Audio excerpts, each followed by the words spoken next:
প্রমুক্ত পদ্মা নদীর তীরে আমি এখন এসে উপস্থিত হয়েছি। এই ঘাটটার নাম শিমুলিয়া ঘাট,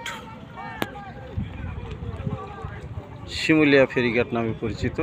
এই ঘাটটা নতুন এবং এখানে এখন অনেকটা পর্যটন অধ্যুষিত এলাকার মতো হয়েছে।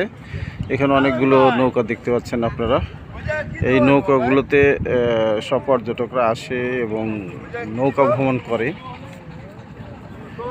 আনন্দ বিনোদনের জন্য। এখানে আপনার ট্রলারে গেলে ট্রলারে প্রতিজন 100 টাকা ভাড়া, এবং এই যেখানে স্পিড বোট দেখতে পাচ্ছেন, স্পিড বোটে হচ্ছে 200 টাকা করে নেয় জনপ্রতি। এরপরে আপনারা রিজার্ভ যদি যেতে চান তাহলে 1000 টাকা নেবে। আপনাদের সুবিধা মতো পছন্দ মতো বা সুবিধা মতো কোনো যানবাহনে চড়ে আপনারা এখানে বিনোদনের জন্য সময় কাটাতে পারেন।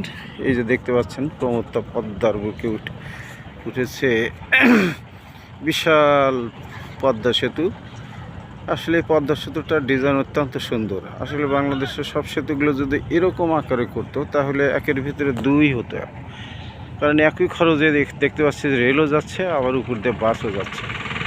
এখানে শুধু যেমন আমাদের যমুনা সেতুর উপরে রেল সেতু করেছে, ওখানে যে স্ট্রাকচার অনেকটা সেই ধরনেরই স্ট্রাকচার, বাস্তবতা হচ্ছে ওখানে উপরে কোনো রকম মানে ছাদ নাই, যার কারণে উপর দিয়ে কিছু যায় না।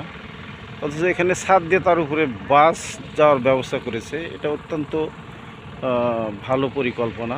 এরকম পরিকল্পনা দেশের জন্য অত্যন্ত ভালো। কিন্তু বাস্তবতা হচ্ছে আমাদের দেশের মানুষ সবসময় পরিকল্পনা করে শর্টকাট পরিকল্পনা করে, যেমন রেল লাইনগুলো যে তৈরি করে এটা ডাবল লাইন না করে সিঙ্গেল লাইন তৈরি করে।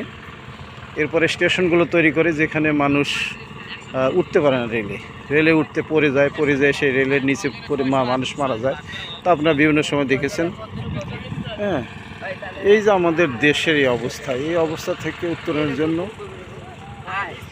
আমাদের দেশপ্রেমিক লোকের দরকার। দেশপ্রেমিক লোক ছাড়াই এ ধরনের ভালো কোনো প্রজেক্ট বাস্তবায়ন করা এবং সেই প্রজেক্টটা সুষ্ঠু এবং সুন্দরভাবে বাস্তবায়ন করা আসলেই সম্ভব নয়। আগামী দিনে আমাদের দেশপ্রেমিক এবং সৎ এবং দক্ষ লোকের হাতে পড়ুক, এই প্রত্যাশা রেখে আজকে শেষ করছি। শিমুলিয়া ফেরিঘাট, লোহজং, মুন্সিগঞ্জ থেকে।